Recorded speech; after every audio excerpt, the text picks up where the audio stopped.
Hello, Jets fans. This is Jets Chaos, and I am in a very Jetsy mood. I can't fit all my banners behind me, but I could wear them. Hey, I'm here to talk about our day two pick. Did not happen to the third round. We did, however, trade up from 72 to 65 to get our guy. Here's the good news. Joe Douglas was trying to trade up into the second round the entire time.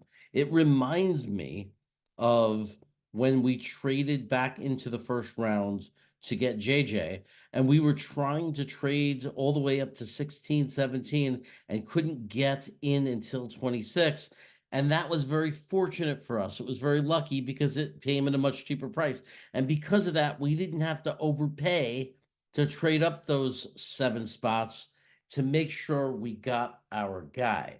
And because we had made a nice deal at 10, trading back to 11, we had extra trade capital that without too much damage to ourselves, we're able to make that trade. So that was all fine, good stuff. We make the trade, we go up to 65, we get on the clock, and we get the guy who supposedly we think we don't know this for sure. I don't believe everything I hear, but there's a lot of talk out there, or JD would have us believe that we got our WR4 overall on our board on the in the draft.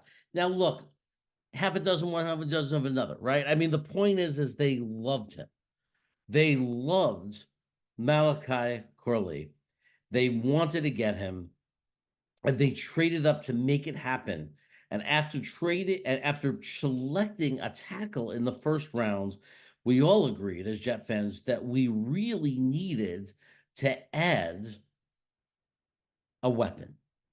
Now, if they loved Malachi Curley that much, if they loved him so much that they traded up, they didn't want to take any chance. They were trying to trade up with the whole time.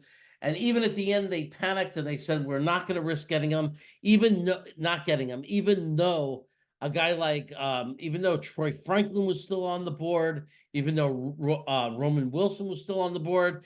I mean, there was that much of a discrepancy in how much JD liked this player because it's not like it was close.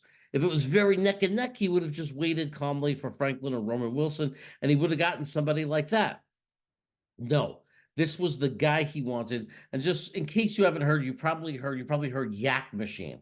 Let me tell you why he has the nickname Yak Machine. In case you don't know, Malachi Crowley was a running back. He's built like a running back and led college in yards after catch. That was his specialty. That he got most of his yardage after the catch. Now look, there's some highlights of him making deep catches, end zone catches, but that's not what I don't think you're looking for or you should expect when watching him as a New York Jet. I think what we took him for is he's going to run short routes. He's going to and look, he'll develop his route running. He's a wide receiver. It's not like in college he didn't run real routes. He does. He can run downfield. But I would think that we have Mike Williams, we have Garrett Wilson, we have guys who can, even Xavier Gibson, we have fast guys that can run longer routes. This to me is the role that Lazard had, where you're running 10 yards across the field, that kind of thing. Lazard made a lot of catches like that. Well, that'll be this guy, Malachi Curley. And he tends to be really, really good when he gets the ball at dodging tackles, not going down on the first hit, and getting a lot of excess yardage. Look, they love him, they believe in him. There are some people who say he's like shades of Debo. I don't know if I believe that. That's kind of crazy. I'm not going to throw that on the 65th pick in the draft. I'm just happy that we got another weapon. We got somebody on the field. I still wouldn't mind adding another weapon to that room, to be honest with you. Maybe a Corey Davis. He'd fit the bill. We don't need a superstar, but just to have a lot more depth and a lot more experienced talent would definitely make me feel a little bit better. This is a rookie we're talking about, but I do believe he can contribute to the team. The fact that they love him so much is exciting.